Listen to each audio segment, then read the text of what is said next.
Forget your logo. Today on the Useful Content Podcast, we take a look at how small businesses should use tools and systems to brand themselves. We discuss brand experience, email marketing, and answer the age-old question of, do I really need a website for my business? Here we go.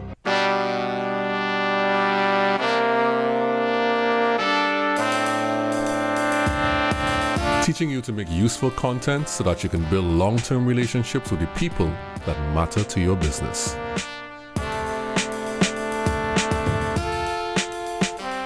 Hello and welcome to the Useful Content Podcast. And today we have a new teacher in the Useful Content classroom, Cassia Marina.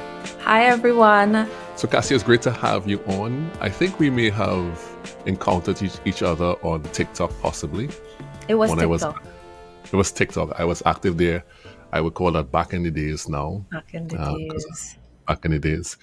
And yeah, I was kind of following your content. And so now you're on LinkedIn. So we connected there as well, which is good. So tell the people what you do and how you help your clients make useful content.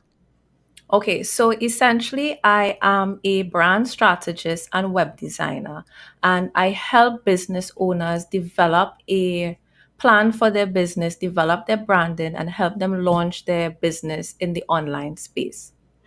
Right. So is your branding expertise mostly focused on identity, or is it focused on the intangible parts of branding?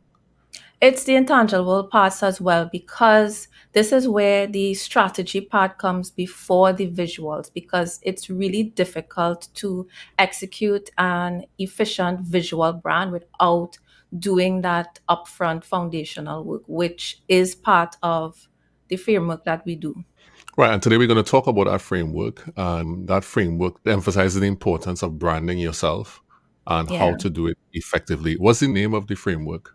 The name of the framework is the Complete Brand Framework. Complete Brand Framework. So I guess Yeah. you're telling people this is how you make a whole brand that is ready to go to market type of thing. Yeah. Yeah. Specifically for the online space, but really and truly, the brand system that I have helps you online and offline as well. All right. So we're going to talk a little bit more about that and dive into how people can actually do that and why that is important. What? So a big part of your belief is that if people want to build a brand online, it will require that they show up with appropriate strategies for themselves personally and also for their business. Why do you believe that that is important? See, in the online space, especially, I mean, advertising in general, it's a mad dash for attention, right? You want to get in front of the eyes of your consumer and you want to deliver the message that you have to deliver to your target audience. But first, you have to gain their attention. And how do you do that? You have to stand out in a very noisy marketplace. So we often hear this term noisy marketplace or noisy internet. In your own words, what does noisy mean? Noise is where you're hearing like a lot of things, but there isn't any clear messaging to it. Whereas when you have a clear message, it sounds like music. So your ears just naturally tune into something that sounds good, and it sounds good because it's resonating with you. But other than that, there are a lot of people, especially creating content, and it really doesn't provide any real value. They're just there to show up for cheap likes and comments and looking for that viral moment rather than creating content that is strategically geared towards their ideal target audience and who they're actually here to serve. Right. So is it your thought that likes is less important than building relationship or looking to have a clear message to speak to your ideal clients? I believe it's important, but it's not the sole driving force, because when you show up or you create content purely for likes, that's when your content becomes watered down. So now that we talk a little bit about what the framework is and about our introduction to branding, let's get a bit into the actual framework itself. And there are two or three main things that you talk about when you introduce this framework. One of them, the very first thing, is building a brand foundation. And that sounds like a pretty important part of the process, and alliteration notwithstanding. So explain to us, what does building a brand foundation mean? So I like to use a lot of analogies to bring the point home. So I would use even like building a house to explain a website. But before we get to the website part, we're talking about branding and brand strategy. And the foundation is essentially the strategy. Oftentimes, people really resonate when they look at your content. They're looking for the tangible brand assets, which is the logo, business cards, website, social media. But then when you have that initial discovery call, it's like, okay, well, who are you speaking to? What problem do you solve? Like, I really want to get to the heart of what your business is about, why you started it, the whole background, the story, etc. Sometimes some people, they haven't even really honed in on what their business name or brand name is. And there's so much foundational work that they need to take care of before they can reach the website, before they can reach the branding, the visual branding, because these things are going to help inform what the brand would actually look like. Okay, you don't want to just choose colors because, well, I like these colors. You want to choose colors that actually make sense for what the business is about and who it's targeting. So you kind of have to marry the both, because you could be a business that's in, let's say,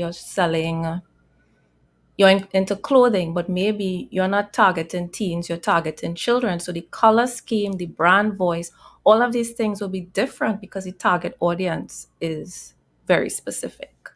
All right, so that is part of the foundation. Or what else is in the brand foundation? The brand foundation. So typically, I would do like a VIP day intensive or a 90-minute session.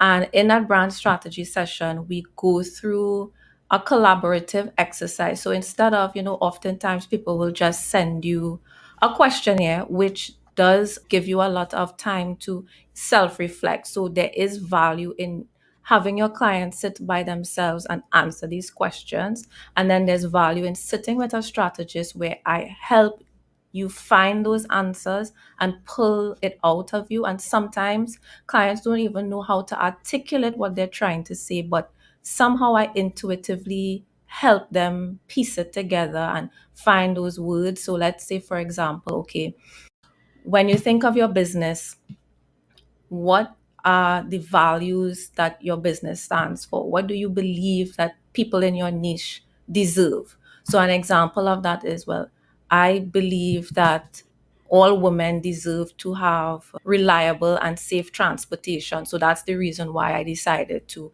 come up with a Uber service of sorts that's geared towards women. So then that will also inform your messaging, which then is going to help you create better content. A lot of the times people aren't clear on their message, and that's when they struggle with content creation or they struggle with social media on a whole. And so you're saying that in order for people to begin to create relevant content, that obviously by relevant we mean that is speaking to the people who they want to buy from them, they have to Mhm. first look at, why am I doing this thing? What's the reason? What's the driver Yes. behind creating this brand, and why do I have this service? Are there any other questions you ask people in order to pull that out of them?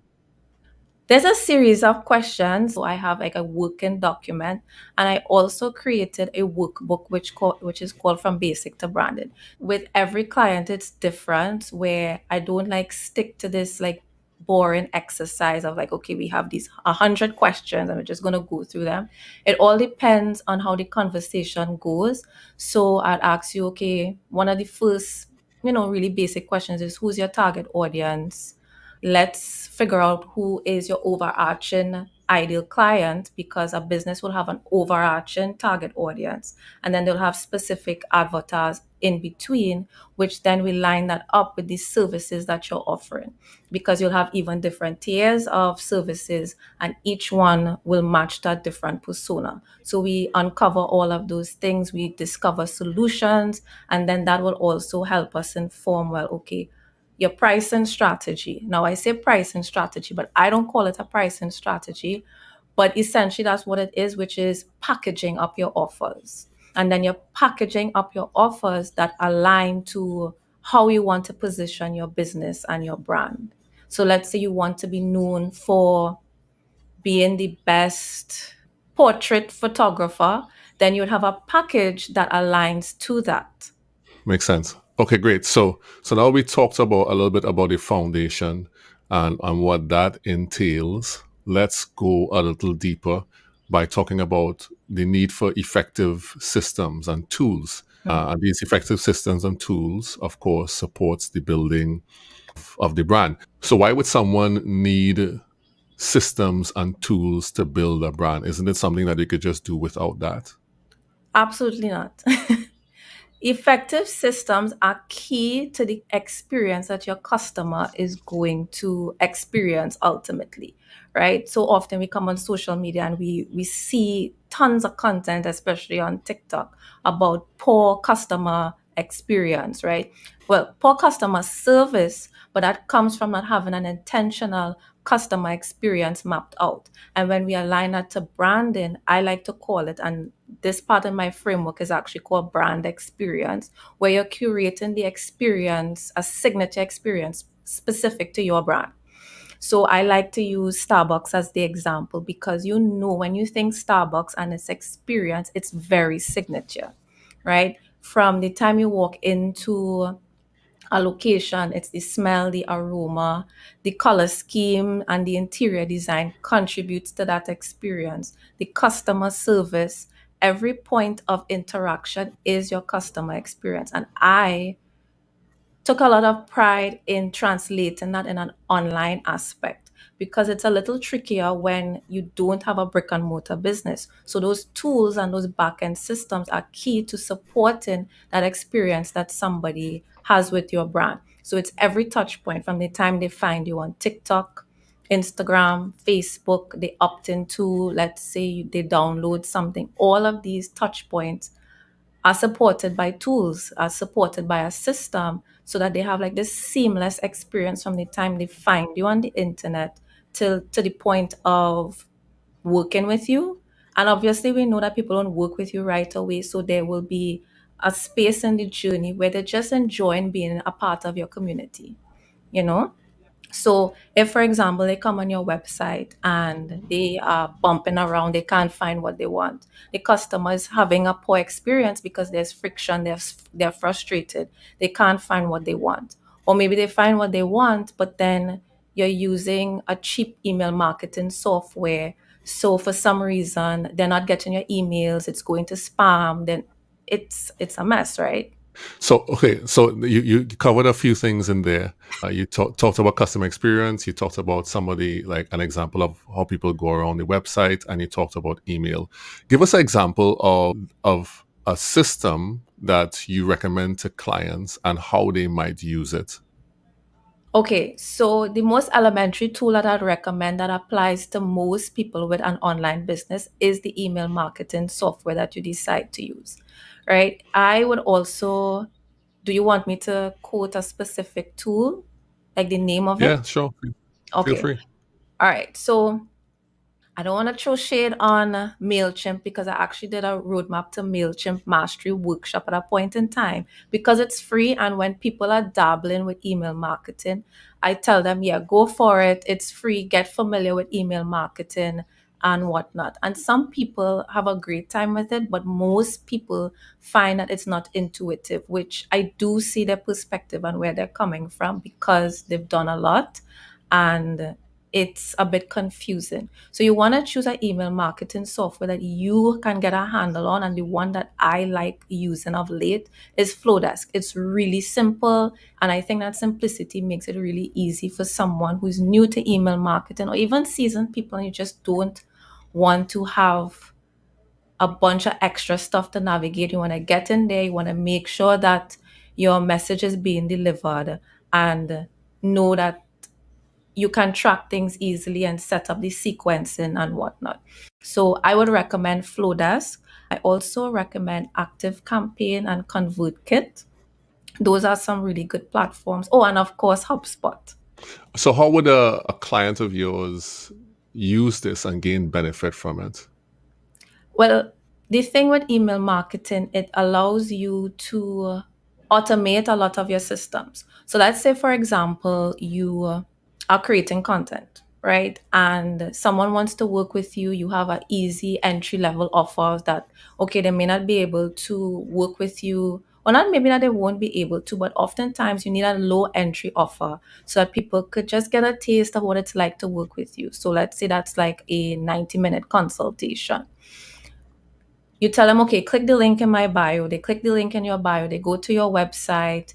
They sign up wherever. Let's say they decide to do a free discovery call, and that's connected to your email marketing software where everything is automated on the back end, right? So they're getting those emails because it's linked with MailChimp. Sure. So you can automate your sales process when you have an email marketing software. Some would say it's more specifically you would want to use a tool like HubSpot because it's really designed for that, but some people might not be ready for such a professional tool. So at least on a basic level, your email marketing software allows you to keep in contact and send out, let's okay, for example, we are doing this podcast episode. You can keep in contact with people who might have downloaded your freebie. Usually you have a freebie on your website so that you can gain leads, and not just gain leads, it gives you an idea of people who might be somewhat interested in your offer, your service. So if they download this freebie, you can keep in contact with them because social media, you can't depend on the algorithm all the time. So you have this warm list of people who are interested in the topics that you have to talk about, and you can email them, keep in touch with them, have call to actions at the end, and that is working in the background for you on your behalf. I like to think of using a software like, again, MailChimp, Flowdesk, Active Campaign as a way to support all of your content efforts because you have them in this back end funnel or system where you are repurposing your content to support you. Right, right, right. That's what you mean by tools. And of course, Yeah. there are other things that people could use in order to continue to build this relationship with their potential clients and customers. And I love how you made the connection between because emails are content essentially. Yes. So Yeah. Yeah. Yeah.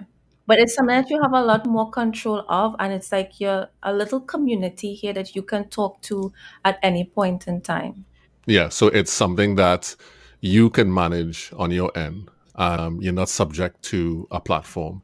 Okay. So you clearly have heard of the saying of "Don't build your house on rented land." What is your perspective on? I would have said that a couple of times as well. So, when it comes to building your brand, I like to explain social media as a networking event, right? That's not where you should ideally be doing business. That is just, as you said, it's rented land. We all set up shop with our little booths. So, our profiles are our booths, and we might go across to each other's profiles. We talk, we interact, but we're not going to sit there and, you know, do a transaction on social media. I mean, the platforms are trying to get us to do that, but ultimately, you want to take them now to your office and sit down and do business, which is your online home on the internet, which is your website, which is maybe via Zoom. We do a discovery call. We decide, okay, hey, we want to work together. Okay, I'm going to email you the invoice.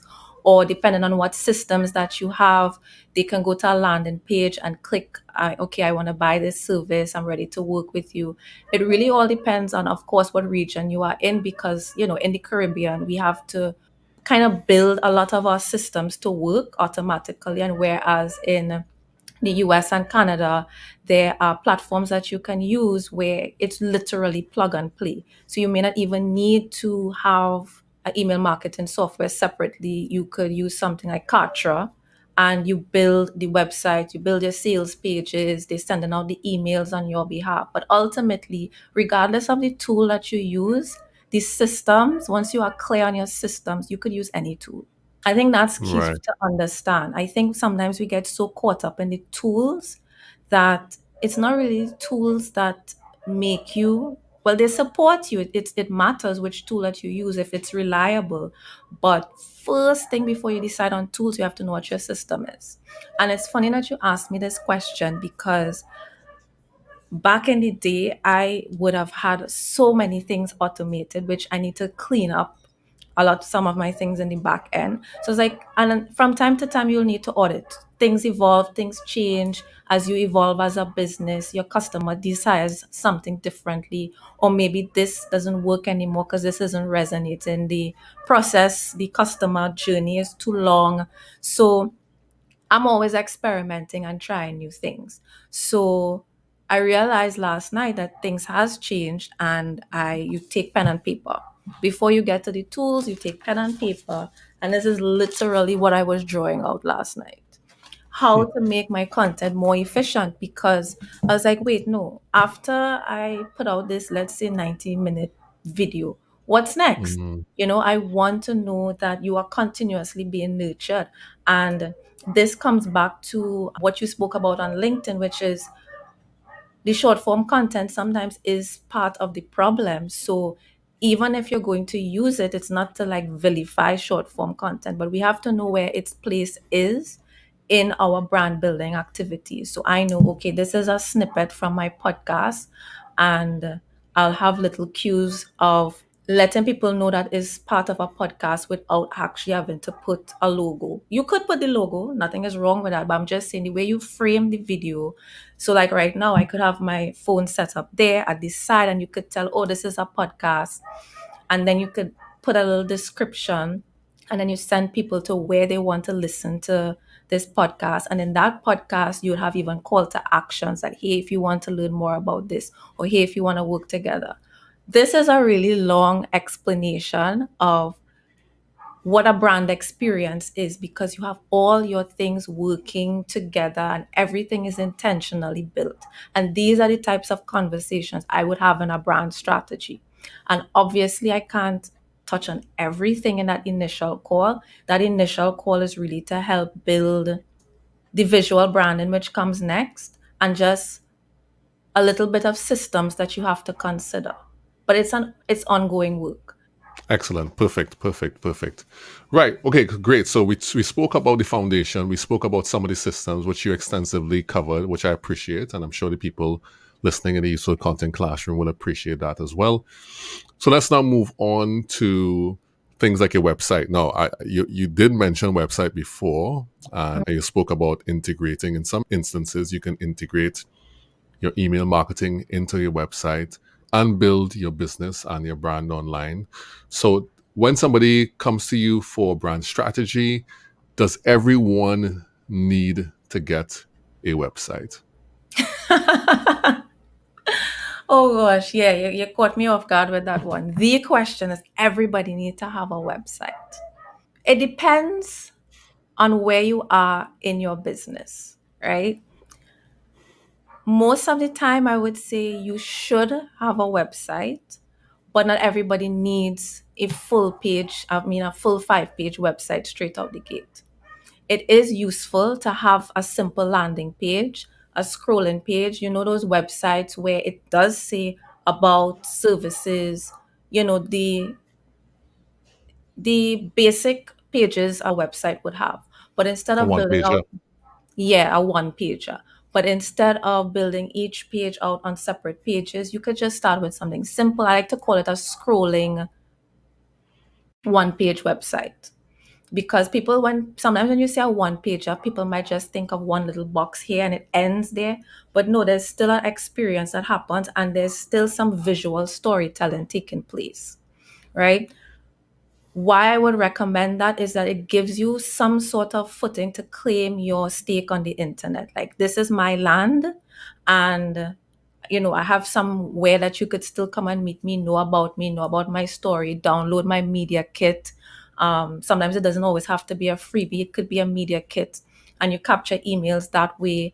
It allows people to still immerse themselves into your brand without the distractions of social media, and with a little more professionalism. Right, right. So some people may need a website, some people may not need, but in general, you take a look at what the needs of the client are, and you Yeah. determine to what degree does this person need to exist online in their own space. And Yeah. of course, then you do a build out according to that. Yeah. Yes, exactly. Everything is situational. And while ideally the website is kind of like the last piece in the puzzle, because you have to build all these things first as the foundation leading up to it, depending on, your budget, again, where you are, what your goals. I also love to call my brand strategy sessions and my VIP days, where we build your brand plan of action. Because people, they come and they have all of this happening up here, and they just know that they have this burning desire to launch, and they have this idea and they need to get it out there, but there's so many things that you have to put into place. It's overwhelming. And one thing that I hear often is like, I was like, okay, tell me what's going on, tell me your business, etc., why, etc., etc. And then when they're done, they're like, does that make sense? And I'm just like, yes, it makes sense. And my gears are already turning as to, okay, this is what you should do first, second, third, fourth, because it's so confusing when you're consuming educational content on the internet. This one is telling you TikTok tricks, and this one is telling you this is how to get visibility in front of your, like, TikTok has all this visibility and it's organic reach. So get on TikTok.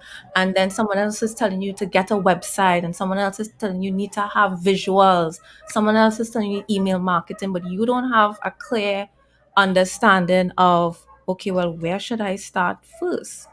Because everything has its place and everything has its importance, but you have to know which one makes sense to roll out first. It doesn't make sense you go and you hire a social media manager, but you haven't done any branding. You don't know who your target audience is. And trust me, let me tell you, when you walk away with that plan of action and then hire a social media manager, they are just like, yes, this is what we need. Like, oh, you have a brand style guidelines. Okay, we have all the hex codes, we have the logos, we have all the brand assets to now effectively manage your social media content. You're going to walk away with being clear on your messaging. When you take that to a social media manager, they're like excited to work with you because they're like, oh, this business owner has their ish together. Mm-mm. Wonderful, wonderful. And I think that that is a very core point that you just made, which is that the process does not start in the doing, it starts in the knowing who you Mm, are, why your business exists, who your yeah. ideal clients. So from a strategic point of view, when people are going to talk about business, they should really always think about not just doing the stuff. And some would make the argument that you don't have a business until you make a sale, right?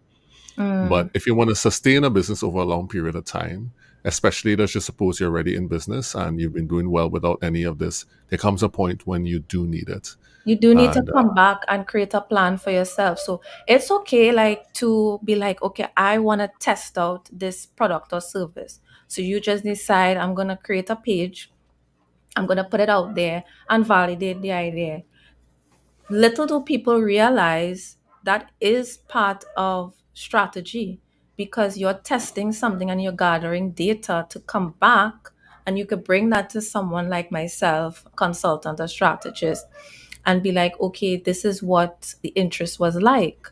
You know, you are testing the product at that point. You may be testing different price points. So you might have launched the product, you got a lot of interest, maybe too much interest, and you realize, oh, I need to raise the price until I find mm, a sweet spot. I like that. Too much interest. And as a result, you raise the price, right? Yeah. Especially with something like digital that you don't really have to do any more work on. You just you raise the price so that you get more value out of each sale as opposed to getting a lot of tiny sales. Yeah, it's interesting. I like that strategy. That's interesting. You could Yeah, tell people yeah. that. Yeah, Yeah, and I 'cause- mean, there's nothing wrong with it, because some people might think, oh shucks, I shouldn't have charged so low. But no, this is your opportunity to gain testimonials, insight. You might talk to the customer and get, more insight as to, like, well, why he was interested in this product. I mean, obviously besides the price. And that would give you an opportunity to create informed decisions, because one of the pieces of homework that I would leave clients with in a session is, okay, I've asked you some questions here that you rightfully wouldn't know. So go out there and get the feedback. Create a survey.